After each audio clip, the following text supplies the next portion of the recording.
የኢትዮጵያ የማስታወቂያ ኢንዱስትሪ በቅርቡ ከምናቀው የቢልቦርድ ማስታወቂያ ወደ ዲጂታል ስክሪን ቴክኖሎጂ እየተሸጋገረ ይገኛል። ለመሆኑ የሽግግር ከከተማ ውበት ባለፈ ለስራ ዕድል ፈጠራ እንዲሁም ደግሞ በአጠቃላይ በዚህ ዘርፍ ውስጥ እየተንቀሳቀሰ ያለው ኢኮኖሚ ምን ይመስላል የሚለውን በተመለከተ ባልደረባችን ሃይማኖት ወርቁ ያሰናዳችው ዘገባ አለ። እሱን ተከታትለን እንምጣ።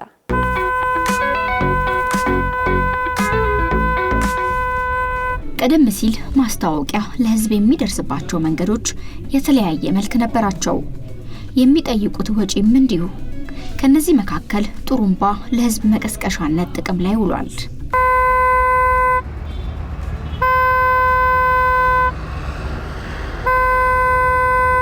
በተጨማሪም ነጋሪትና አነስተኛ የድምጽ ማጉያዎች ወይም ሜጋፎኖችም ተመሳሳይ ተግባር ነበራቸው። ስለዚህ ያኔ ማስታወቂያ በአብዛኛው ወደ ድምጽና ወደ ንግግር ያዘነበለ ነበር ማለት ይቻላል።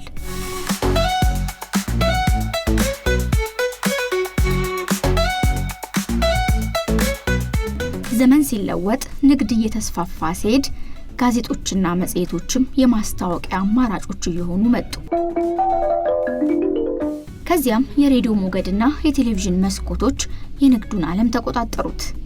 ማስታወቂያ ከቤት ውስጥ ሳሎን ደረሰ። ከዚህም አልፎ አሁን በያዝነው ዘመን የዲጂታሉ ዓለም የሁሉም ቢዝነሶች ማስታወቂያ አማራጭ ወደ መሆን ተሸጋግሯል። እስኪ አንድ ጥያቄ ልጠይቃችሁ። ብዙ ጊዜ መንገድ ላይ ስትጓዙ ቀልባችሁን ምን ይስበዋል? በየህንጻዎቹ በየግድግዳዎቹ ላይ የተለጠፉ ታፔላዎች ናቸው ወይስ ደግሞ በየሰከንዱ ምስላቸው የሚለዋወጥ የዲጂታል ስክሪን ማስታወቂያዎች? መልሱ ለእናንተ ትቼዋለሁ። በዛሬው የኢትዮ ቢዝነስ ቆይታችን በየጊዜው እያደገ ስለመጣው የዲጂታል ስክሪን ልናወራ ነው። የምናወራው ግን ስለ ምስሉ አይደለም፣ ከጀርባ ስላለው በሚሊዮን የሚቆጠር የገንዘብ ዝውውር እንጂ። ስለዚህ አብራችሁን ቆዩ። ማስታወቂያ ኢንዱስትሪን ስናየው ከጊዜ ወደ ጊዜ እያደገ ለውጥ እያመጣም ነው።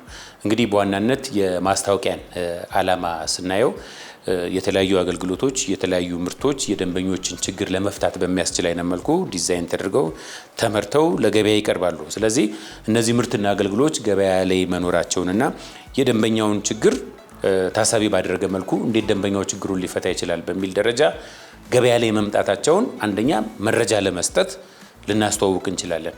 ሁለተኛ መረጃ ከሰጠን በኋላ እነዚህ ምርትና አገልግሎቱን ደንበኛው በመጠቀም ችግሩን በምን አይነት መልኩ መፍታት ይችላል የሚለውን የማግባባት ስራ ልንሰራ እንችላለን ማለት ነው። የዲጂታል ስክሪን ማስታወቂያ የምስሎቹ ውበት የሚታዩበት ብቻ ሳይሆን በቢሊዮኖች የሚቆጠር ገንዘብ የሚንቀሳቀስበት ግዙፍ ቢዝነስ ሆኗል። ይህ የዲጂታል ስክሪን ማስታወቂያ ዘርፍ በኢትዮጵያ በየዓመቱ በአማካይ የ20% እድገት እያሳየ ይገኛል። በካሬ ሜትር ነው መንግስት የሚያስከፍለው ግብር ማለት ነው። ስለዚህ ድሮ ለምሳሌ 1000 ምናምን ብር ያለኝ ኢንፎርሜሽን በካሬ ሜትር መንግስት አሁን ከ10 ምናምን ሺህ ብር 15 ሺህ ብር ምናምን ማለት ነው ትክክለኛው ፕራይስ እንደዛ ነው። ስለዚህ መንግስት የተሻለ ገቢ ያገኛል። መንግስት የተሻለ ገቢ ብቻ ከስክሪኑ ቀጥታ ያገኛል ሳይሆን ድርጅቶች በተሻለ መልኩ ሲያስተዋውቁ የተሻለ ገቢ ይኖራቸዋል ማለት ነው። የተሻለ ገቢ ያገኙ ማለት ድርጅቶች ደግሞ ለመንግስትም ተገቢ የሆነ ግብርና ታክስ ስለሚከፍሉ በዚህ መንገድ የሀገር ኢኮኖሚ የሚያድግበት ሁኔታ አለ ማለት ነው። ዲጂታል ስክሪን የመጀመሪያው ኢንቨስትመንትም ሊጠይቀን ይችላል ማለት ነው። ዘመን አመጣሽ ነው፣ በጣም ዘመናዊ ነው። ስለዚህ ያንን ገዝተን ለመቅጠም በአንጻራዊ መልኩ ለማስታወቂያ ድርጅቶች ከፍተኛ ወጪ ሊያስወጣቸው ይችል ይሆናል። ያንን ኢኒሻል ኢንቨስትመንት ካወጡ በኋላ ግን ይሄ ካሽካው የምንለው ማለት ነው የጥገት ላም በቃ በደንብ አድርገን ማስታወቂያዎችን ያስተዋወቅን የተሻለ ገቢ ልናገኝበት እንችላለን ማለት ነው። በአንድ ወቅት ለሳምንታት በአንድ ቢልቦርድ ላይ ለጠፈ የነበረ ማስታወቂያ ዛሬ በሰከንዶች ልዩነት ለብዙ ድርጅቶች እድል እየሰጠ ነው። በአንድ ስክሪን ላይ ብቻ በቀን ውስጥ በመቶዎች የሚቆጠሩ ምርቶችና አገልግሎቶች ለአይን ይቀርባሉ። ቢዝነሱ ገቢን ብቻ ሳይሆን የስራ እድልንም እያሰፋ ነው። ከግራፊክስ ዲዛይነሮች እስከ ቪዲዮ ኤዲተሮች፣ ከቴክኒሻኖች እስከ ገበያ ጥናት ባለሙያዎች ድረስ በሺዎች የሚቆጠሩ ዜጎች የዚህ ዘመናዊ ኢንዱስትሪ ተዋናይ ሆነዋል። ይህ ለውጥ የበርካቶችን የዕለት ተዕለት ውሎና የንግድ እንቅስቃሴ የቀየረ ትልቅ የቢዝነስ አውታር ሆኗል። ለምሳሌ ባነር ላይ ስናስተዋውቅ የአንድ ተቋም ማስታወቂያ የምናስተዋውቅ ከሆነ እሱንና እሱን ብቻ ነው የምናስተዋውቀው። በዲጂታል ስክሪኑ ግን በአንድ ጊዜ በርከት ያሉ ማስታወቂያዎች በተለያየ ታይም ኢንተርቫል እንዲተዋወቁ እድል ይሰጣል ማለት ነው። ሶ ዲጂታል ስክሪን ላይ በምናስተዋውቅበት ጊዜ አንደኛ በዋናነት የምናስተዋውቀው ማስታወቂያ ምስል ብቻ ነው ሊሆን የሚችለው፣ ድምፅ አይኖረውም። ለምሳሌ ከፍተኛ የሆነ ትራፊክ ያለበት ቦታ ላይ ከፍተኛ የሆነ የሰዎች እንቅስቃሴ በመኪናም በእግርም ሊሆን ይችላል ያለበት ቦታ ላይ ልናስቀምጥ እንችላለን። ከዛ ውጪ የምናስተዋውቅበት ሰዓቱ ለምሳሌ ሬዲዮና ቴሌቪዥን ላይ እስከ 45 ሰከንድ እስከ 60 ሰከንድ ልናስተዋውቅ እንችላለን። የውጭ ማስታወቂያ ላይ ግን እስከ 45 ሰከንድ 60 ሰከንድ ልናስተዋውቅ እንችላለን። ምናልባት 10 ሰከንድ 5 ሰከንድ ወይም ቢበዛ 20 ሰከንድ ሊሆን ይችላል ማለት ነው። ሰዎች በወፍ በረር ወይም ደግሞ አቴግላንስ ነው የሚያዩት። አቴግላንስ ነው። ለምሳሌ መስቀል አደባባይ ላይ ያለውን ማስታወቂያ ሰዎች ቆሞ ማስታወቂያው እስኪያልቅ ድረስ ቴሌቪዥን ላይ ሬዲዮ ላይ እንደምናደርገው ላናደርግ እንችላለን። ሶ አቴግላንስ በወፍ በረር እንደዚህ ሰዎች ሲያልፉ አየት አድርገውት ሊያልፉት የሚችሉት አይነት ማስታወቂያ ነው መሆን ያለበት ማለት ነው።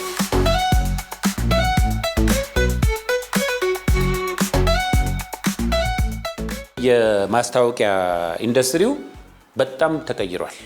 ይሄ ስር ነቀል ለውጥ በሚባል ደረጃ ማለት ነውና ኢትዮጵያ ውስጥም ማየት እንችላለን። አዲስ አበባ ላይና ዋና ዋና ከተሞች ላይ ኢቭን ባንኮች የራሳቸው ዲጂታል ስክሪን እኮ አላቸው። የቴሌኮም ኢንዱስትሪ የኢትዮ ቴሌኮምን ብናይ የራሱ እኮ ማስታወቂያ ያለው ማለት ነውና ተቋማት ራሱ የራሳቸው የሆነ ዲጂታል ስክሪን እስከ መኖር ድረስ እየሰሩ ነው ማለት ነው። ሶ በዓለምም ላይ ያለው ይሄ በባነር የማስተዋወቁ ጊዜ እያለፈበትና በዲጂታል ስክሪን እየተተካም ነው ያለው ማለት ነው። በትንሹ ከ50 ሚሊዮን ብር በታች ይዘሽ የምትጀምረው አይነት የቢዝነስ ሁኔታ አይደለም። የሚመለከተው አካል በሙሉ እዚህ ዘርፍ ላይ ያሉ በዘርፉ ያሉ የማስታወቂያ ካምፓኒ ወይም ድርጅቶች ጫና አለ ብዬ አስባለሁ። እውነት ለመናገር አሁን ስክሪኖች እንደሚታወቀው ከተማው ላይ በጣም ብዙ ስክሪኖች ትልልቅ ነገሮች አሉና ከዚህ በእኛ ዘርፍ ያሉ ነጋዴዎች ሲሳተፉበት አይታይም ማለት ነው። አሰራሩ ቢስተካከል ለእኛም ሰፋ ያለ ድርሻ ቢሰጠን እኛም እንድንሰራ እንድናድግ ከዛም አልፈን ደግሞ እዚህ ሀገር የምናመርትበትን ሁኔታ መንግስት ቀረብ ብሎ የሚያወያይበት ሁኔታ ቢፈጠር ጥሩ ነው። አንደኛ ውጭ ነው የሚመጣው፣ በዶላር ነው የሚመጣው፣ እሱን መቅረፍ እንችላለን። ሁለተኛ የሀገር ውስጥ ያሉ ወጣቶች ሲያድጉ ትልቅ ራሱን የቻለ አስተዋጽኦ ስላለው ማለት ነው። ከዚህ አኳያ ሰፊ ድርሻ ሊሰጠው የሚችል ነገር ነው ብዬ አምናለሁ እኔ።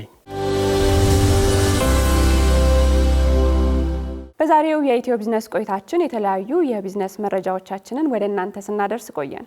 መረጃዎቹን ወደ እናንተ በማድረስም ቃል ኪዳን ታደሰና ጥላሁን አያሌው ከመላ ባልደረቦቻችን ጋር አብረናችሁ ቆየን። በቀጣይ ፕሮግራማችን እስከምንገናኝ ጤና ይስጥልን።